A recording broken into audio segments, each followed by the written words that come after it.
Hello, Patrick McKeown here. Thanks so much for supporting our Buteyko Clinic channel. Can I ask you a big favour? Would you mind subscribing? And with this, we can support the channel more, we can put out more videos, and it would really mean a lot. Buteyko, for me, has been life-changing and life-changing for the people that we're working with, and we would love to see it getting out there. So please subscribe. Thanks very much.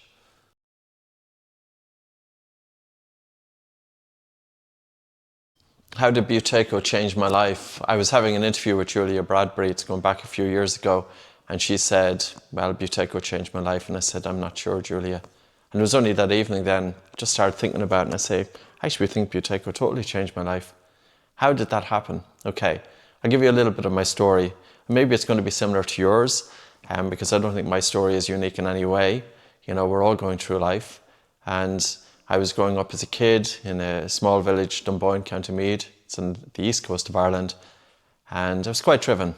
So when I was 13 and 14 years of age, I was going to a school in Dublin, St. Declan's in Cabra. But I never felt that I fitted in with the education system at that time. And I can remember sitting in the class, and even though my eyes might be directed to what the teacher was saying, my attention wasn't. So because I was living in my head an awful lot. Now, I would have been tired too, and maybe teenagers are more tired, but I was a teenager with chronic mouth breathing and stuffy nose, respiratory problems, and definitely that impacted my concentration. At 14 years of age, I said to my parents, I'm leaving school altogether. I didn't want to be in school, and I wanted to own a supermarket. So I left school altogether to start working as a trainee shop manager. The shop was sold. I had to go back to school. So I went back to school, and then I studied for an exam called the Leaving Cert. And I wanted to get sufficient points to get into a university in Dublin, Trinity College in Dublin. And I studied morning, noon and night. And that's not an exaggeration. I studied hard, got the points, and got into Trinity. Did a degree in business. Could have been a lot easier.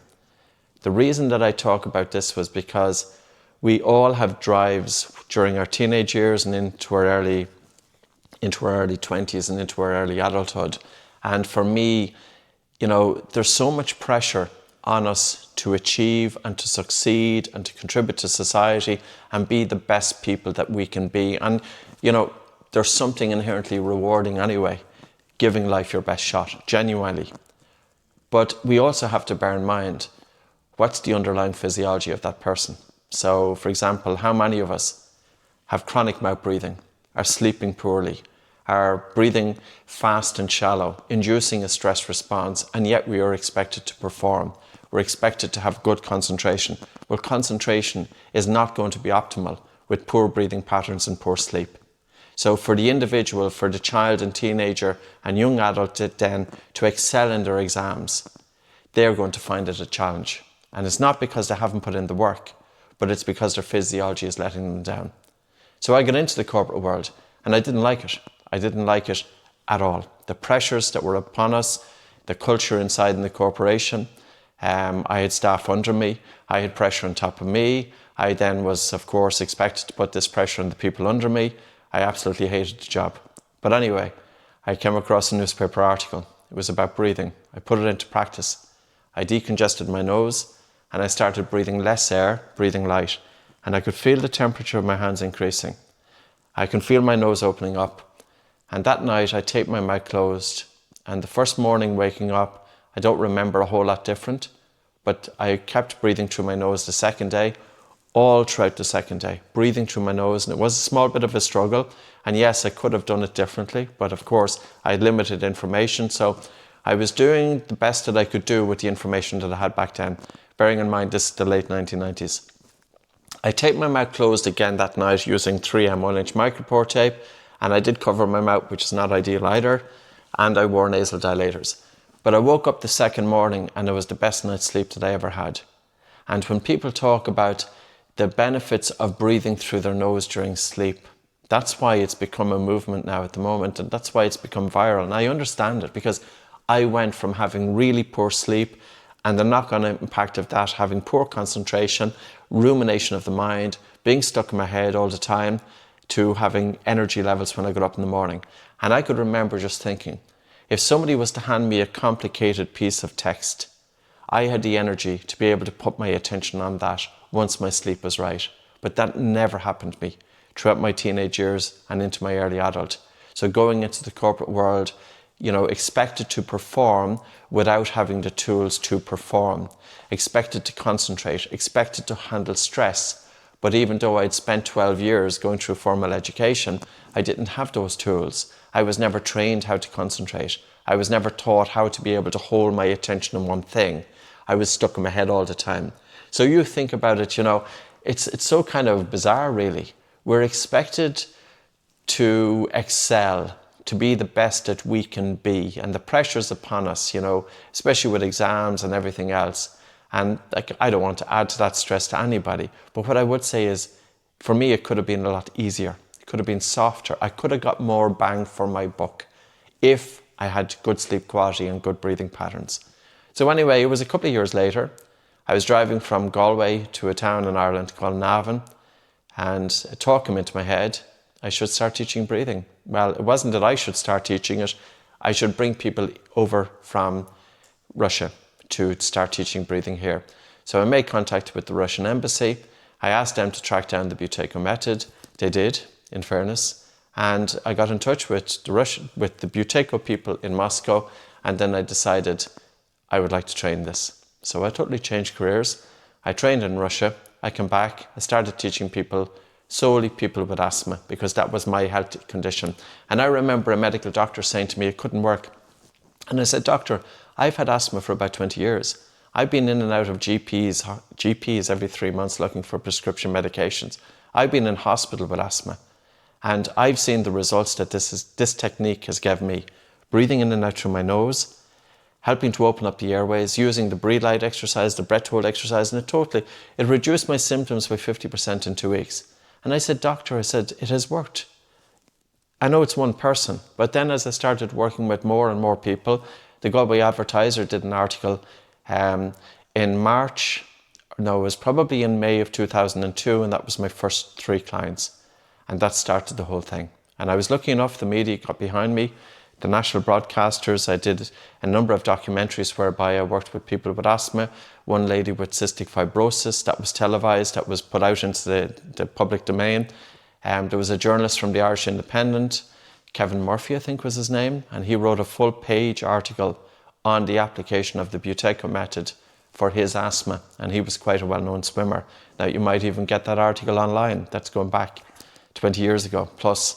So, I was lucky. Things fell into my lap, and I was working a lot with people with asthma, and I was really, really seeing the results. And if somebody was to say to me, "It doesn't work," I say, "Listen, you haven't seen what I've seen. You don't know what I do. You don't understand breathing. You're not teaching it yourself, because if you were teaching what I'm teaching, you would see firsthand the results." And that's just the way it is. And then from then, I started working with people with sleep issues. And that happened because people with asthma were coming in and saying that they were sleeping better. And I was saying, okay, I was sleeping better too.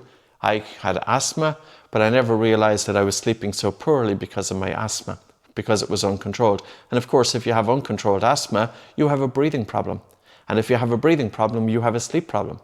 The two go hand in hand. If we think of the sleep disordered breathing, think about even the name. Breathing is in the name. It's not just about the airway. It's also about how do you breathe. But how you breathe in sleep is influenced by how you breathe during the day. And then I started working in 2010 with people with anxiety and panic disorder, because Ireland was in a huge recession. And I started going around the country giving these small little 2-hour classes, and about 3,000 people attended.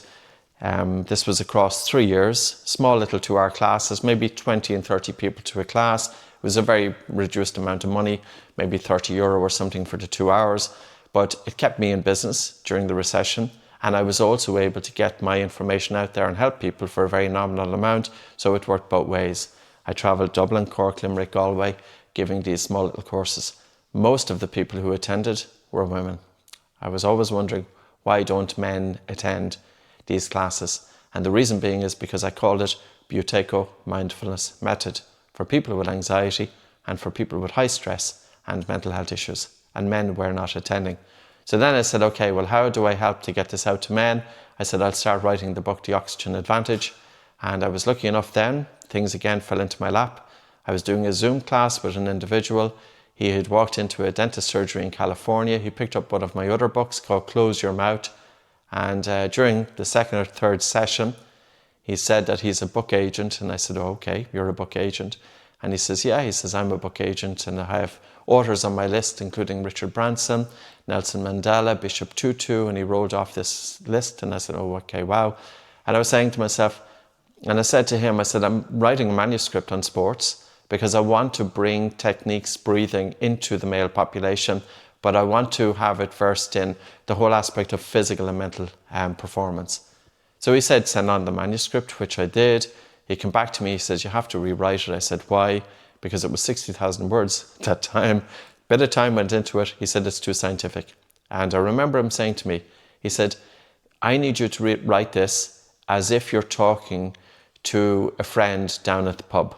And of course, that kind of resonated with me. And I'm not sure why he took the whole pub connotation. It might have been because I'm Irish or not, that I don't know. But anyway, it worked because I got it and I had to go through the manuscript and I had to dial it all down and take out the scientific bits and put it at the end. And then the book itself, has been very, very popular and it has helped to get breathing out there. Okay, so coming back to it, has Buteyko changed my life? Yes, it has. You can see how my life has changed. Now, even if I was never to work with the Buteyko technique, I will genuinely say that it has changed my life on a personal basis. Why? I'm 51 years of age now. I spent 25 years stuck in my head, and I spent 25 years less stuck in my head. How much less stuck? Probably my thought activity has reduced by about 30 to 40%. I'm more creative now than I ever was, more intuitive, and of course that makes sense.